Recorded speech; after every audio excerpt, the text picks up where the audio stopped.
एक हरे भरे गांव में, जहां चारों तरफ खेत, तालाब और मिट्टी की खुशबू फैली रहती थी, वहां एक 10 साल का लड़का रहता था। उसका नाम था चिंटू। चिंटू बहुत ही जिज्ञासु और शरारती था। उसे खेतों में दौड़ना, तालाब में कंकड़ फेंकना और आम के पेड़ पर चढ़ना बहुत पसंद था। गांव के बाहर एक बहुत पुराना बरगद का पेड़ था। लोग कहते थे कि वो पेड़ जादुई है, लेकिन गांव वाले वहां जाने से डरते थे। चिंटू को डर नहीं लगता था। एक दिन उसने सोचा, आज मैं उस बरगद के पेड़ का राज जानकर रहूंगा। दोपहर का समय था।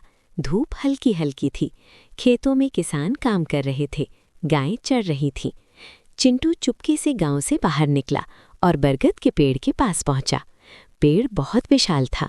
उसकी जड़ें जमीन से बाहर निकली हुई थीं और हवा चलने पर उसकी पत्तियां अजीब सी आवाज करती थीं। अचानक, चिंटू, किसी ने धीरे से उसका नाम लिया। चिंटू डर गया। उसने इधर-उधर देखा, कोई नहीं था। फिर आवाज आई, डर मत, मैं इस पेड़ की आत्मा हूं। चिंटू की आंखें बड़ी हो गईं। पेड़ भी बोलते हैं? उसने हैरानी से पूछा। पेड़ ने हंसते हुए कहा, जब कोई सच्चे दिल से आता है तो हम बोलते हैं। पेड़ ने कहा, चिंटू, मैं तुम्हें एक वरदान दे सकता हूं, लेकिन याद रखना, इसका उपयोग सिर्फ भलाई के लिए करना। चिंटू ने तुरंत कहा, मैं अपने गांव की मदद करना चाहता हूं। पेड़ चमकने लगा। अचानक एक छोटी सी लकड़ी की सीटी चिंटू के हाथ में आ गिरी। जब भी तुम इस सीटी को बजाओगे, तुम्हारी एक सच्ची इच्छा पूरी होगी। चिंटू बहुत खुश हुआ और घर लौट आया। कुछ दिनों बाद गांव में भयानक सूखा पड़ गया। खेत सूखने लगे, तालाब का पानी कम हो गया। गांव वाले परेशान थे।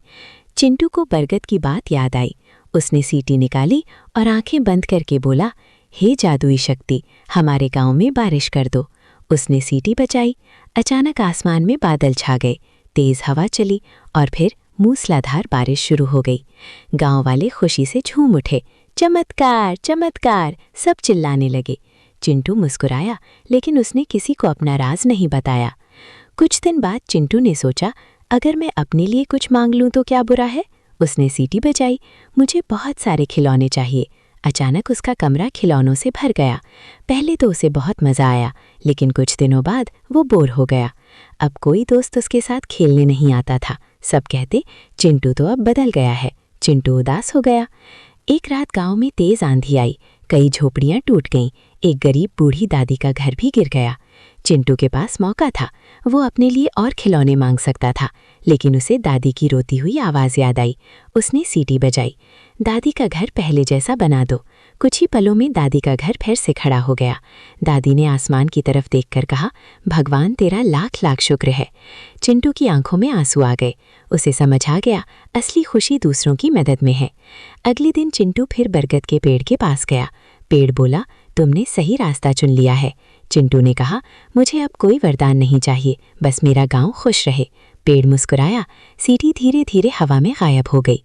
अब तुम्हें जादू की ज़रूरत नहीं चिंटू, तुम्हारा दिल ही सबसे बड़ा जादू है।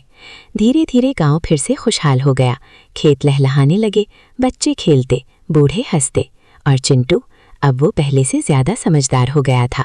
उसे पता था, सच्ची ताकत किसी जादू में नहीं, बल्कि अच्छे दिल में होती है।